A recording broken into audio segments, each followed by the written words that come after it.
Saya ingatkan, saya hanya perlu menyekolahkan anak-anak papa pasal SST ini dan kesannya terhadap peniaga. Tengok-tengok, tak sangka pula saya terpaksa sekolahkan timbalan menteri. Patutlah dia cuma layak timbalan menteri sebab tak berapa cerdik. Kita intro dulu.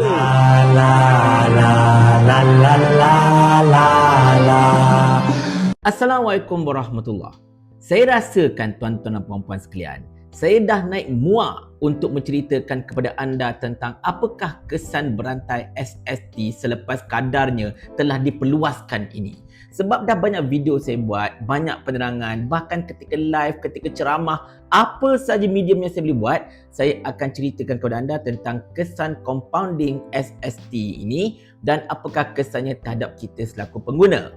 Tengok-tengok tuan-tuan dan puan-puan sekalian, saya terpaksa berhadapan dengan beberapa komen yang kurang cerdik ataupun arahan-arahan yang langsung tak bijak daripada orang-orang kerajaan perpaduan madani ini. Kalau anda masih ingat, beberapa hari lepas, saya telah membuat satu video mengkritik kenyataan Timbalan Exco Negeri Melaka iaitu Tuminah Kadi yang antara lain telah memberikan amaran kepada para peniaga termasuklah peniaga Bazar Ramadan agar tidak menaikkan harga barangan sesuka hati susulan kenaikan caj SST serta perluasan kadar SST seperti mana yang kita semua sedia maklum. Dan sekarang ini, Timbalan Menteri Perdagangan Dalam Negeri dan Kos Sara Hidup iaitu Fuziah Saleh pula telah mengeluarkan kenyataan yang hampir sama. Tetapi ada sedikit tambahan.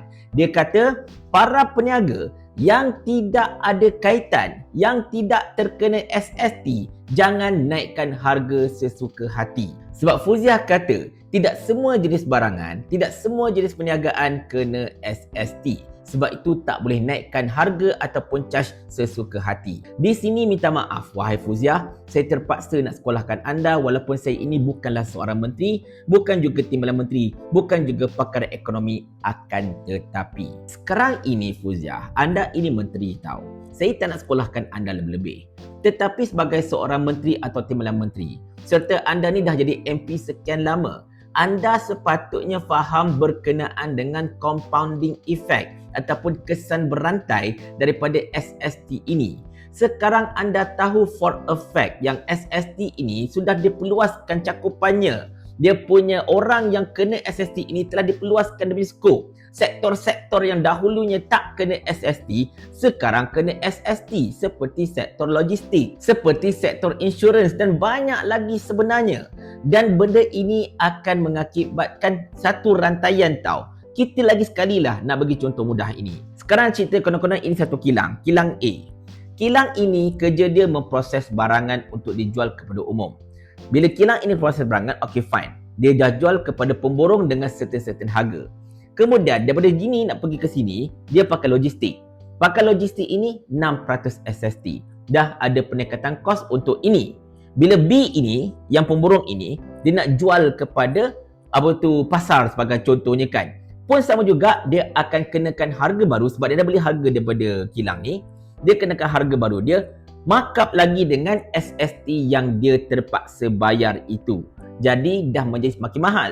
Bila dia makin mahal, dia pergi daripada penjual tadi ataupun pergi kat pasar. Penjual dekat pasar ini pula juga kena jual dengan harga yang lebih mahal sebab dia dah kena markup juga untuk dia. Dia dapat barangan daripada pemborong B ini dengan harga yang lebih mahal sebab B ini dah awal-awal markup harga dia.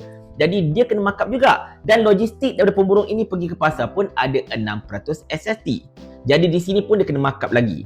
Bila dah markup, makanya harga mungkin dekat kilang itu takat ini. Bila sampai dekat pasar dah takat ini. Bila sampai dekat peruncit ataupun peniaga makanan, dia terpaksa naikkan lagi harga. Sebab kadang-kadang, harga dekat jualan ini pun, dekat pasar ini pun dah menyamai kadang-kadang dengan harga apa yang biasa peniaga itu jual dekat orang awam. Jadi dia kena naikkan harga. Itu standard. Ini merupakan satu ekonomi yang biasa. Satu falsafah ekonomi yang sangat-sangat common. Orang tak belajar ekonomi pun dia boleh faham benda ini sebenarnya. Sebab benda ini kita belajar basic dekat sekolah. Bila sesuatu kos itu meningkat, dia punya harga juga akan meningkat. Dan peniaga-peniaga ini yang selalu dimangsa. Kementerian-kementerian, pihak berkuasa selalu kata kita akan hukum peniaga yang mencatut barangan. Kita akan hukum peniaga yang menaikkan harga barangan sesuka hati dan sebagainya.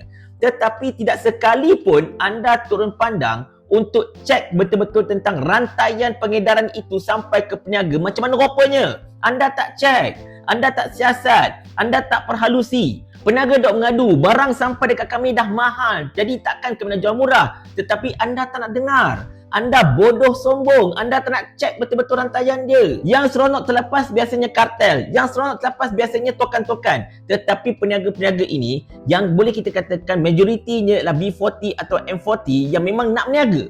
Mereka nak cari duit tepi. Mereka tak dapat semua tu.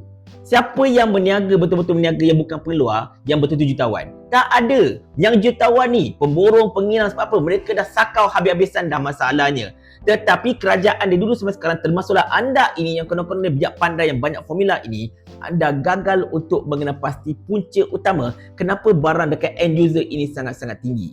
Balik-balik salahkan peniaga. Balik-balik nak ambil tindakan terhadap peniaga. Balik-balik nak randuk kedai itu, kedai ini sebagainya sebab jual mahal dan macam-macam. Tetapi anda tak cek langsung tentang apa sebenarnya sebab dia terpaksa jual mahal. Adakah kerana dia memang nak pergi haji balik hari, ataupun barang yang sampai dekat dia pun dah cukup mahal disebabkan oleh markup akibat daripada compounding SST effect itu tadi.